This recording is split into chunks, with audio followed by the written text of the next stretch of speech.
How do everyone, and welcome back to Royville in 4-Color. My name is Stefan.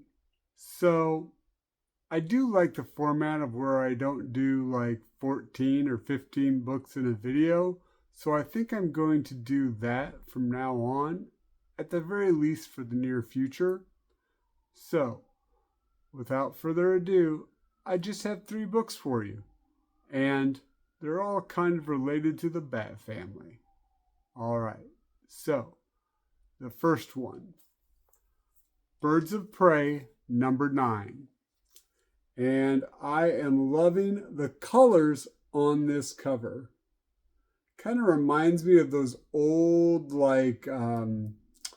3D comics. But yeah, really cool. This one is written by Kelly Thompson. And the art is by Jonathan Case and Gavin Goodday. So it's a little weird because I kind of thought the last story was still going when they went through this portal at the end of the last issue, but I guess it's now the start of another storyline. So yeah. The Birds of Prey are in through this portal, and they find that they're in this kind of negative black and white dimension. They have costumes which they didn't have on before, and all of their gear is different. It's like you open up a utility belt and there's a little stuffed animal instead of shark repellent. So if you need shark repellent, you're kind of out of luck. So yeah, so they had to figure out where they're going, where they're at, and where Barbara Gordon is. Come to find out, Barbara Gordon's different. And yeah, I don't really want to say too much more about this. There's a lot of spoilers then for that. And I think the reveal is something you just kind of need to read. So I'm really liking this issue, and there was a lot of good interplay between the characters. This character Meridian, who I think is kind of new for this book. I don't know really what she's been in before this. If she is not new for this book, she goes, and I'm assuming it's Oliver Queen, goes to talk to Oliver Queen, and there's this fun little, "You're not here to kill me, are you?" "Nope, I'm not here to kill you. Promise." And yeah, so it was just really fun. A lot of good interaction. Having a little trouble with my girl Barda, however. I think they're kind of playing her as the dumb brute, almost orc-like, and not really digging that. But other than that, this is a really fun issue, really good story, really good book series, and I recommend it. So yeah, Birds of Prey number 9. All right, next one I have is Batman 147. We've got Amanda Waller on the cover. Amanda Waller's been doing a lot in the DCU lately. Sorry, the DC Universe, the comics, well, in the DCU too. However, it's just really weird. I don't know if they're setting her up to kind of be this really big bad. I mean, she was kind of the big bad in Beast World, the big Titans crossover. She's been in some other books that I've been reading, and now she's pretty prevalent in Batman as someone that is trying to take over what's going on and to get rid of the caped heroes because they're just all loose cannons. In this, we see Damien finding the love that he never got from his father, from a toaster. Yeah.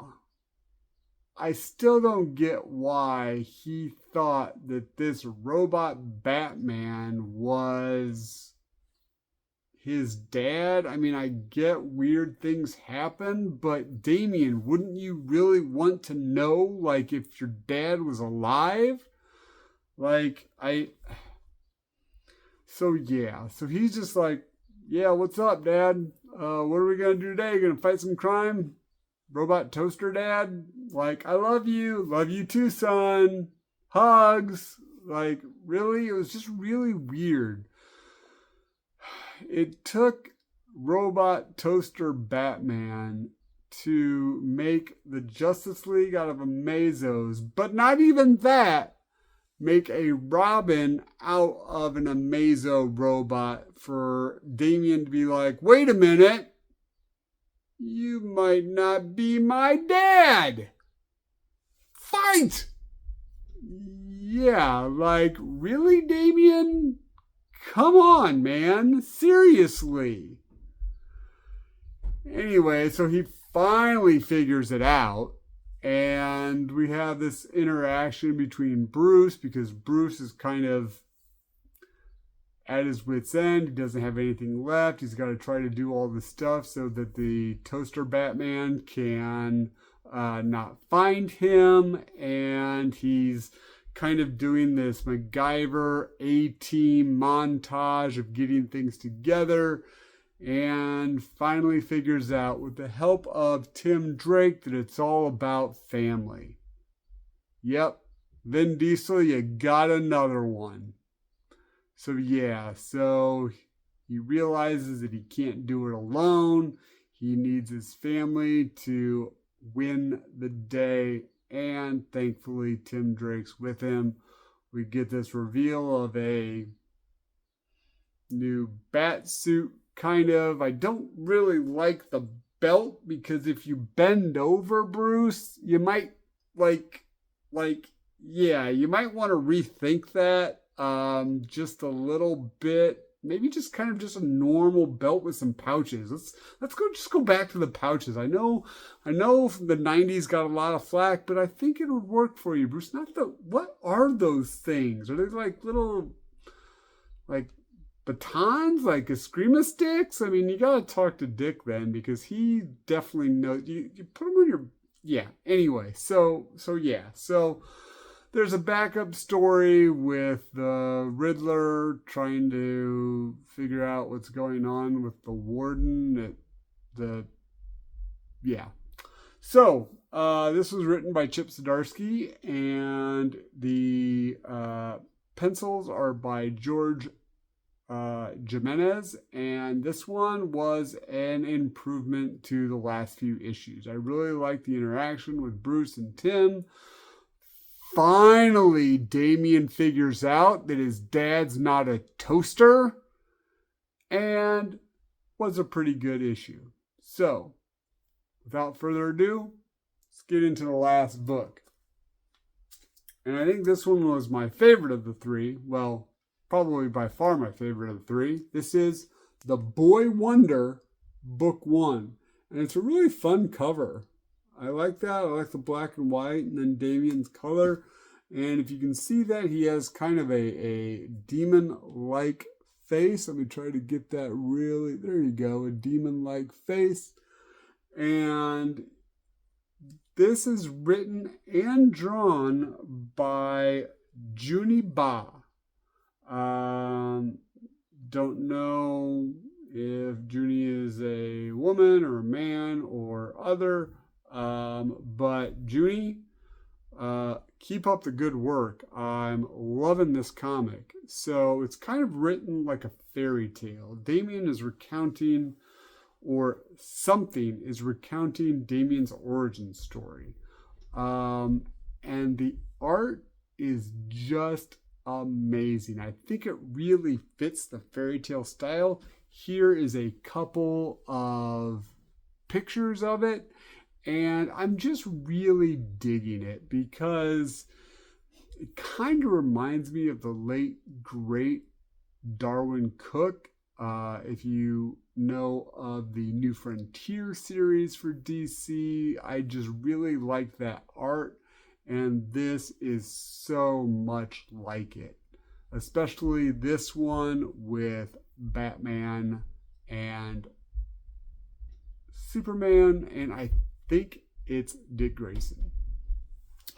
So yeah, so we kind of get a recounting of his origin story, but the whole thing kind of centers around him trying to figure out who he is now, because he can't be the grandson of the demon when he's hanging out with Bruce. Bruce isn't like that. He's not a killer. And Damian realizes that he wants to make his father proud of him. And so he decides to go out, fight some crime, and do it like how Bruce would do it. And then Dick Grayson and Barbara kind of get into it first, and he's kind of on their coat heels, and it's just a really fun interaction. It's kind of interesting to see the way Damian kind of views Barbara and Dick, because they're acting like a married couple, and like, oh, did you get the kids in the sitter, before we had to go fight? It was just interesting. But you kind of find out that even though Damian had such a problem with Grayson, he learned something very important about being a Robin from him. And the next issue has something to do with the Red Hood. So I really wonder if this series is basically Damian learning to be the best Robin. And that is such an interesting concept for me.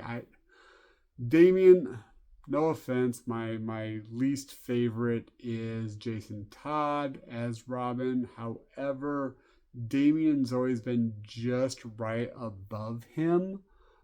Never really cared for the character, but now I'm starting to get a bigger appreciation for him. And I do not think that this Damian would not figure out that his father is a toaster. All right, well, those are my 3 Batman books for you this week. So please, just remember, this one's pretty apt. Remember what your mom always said.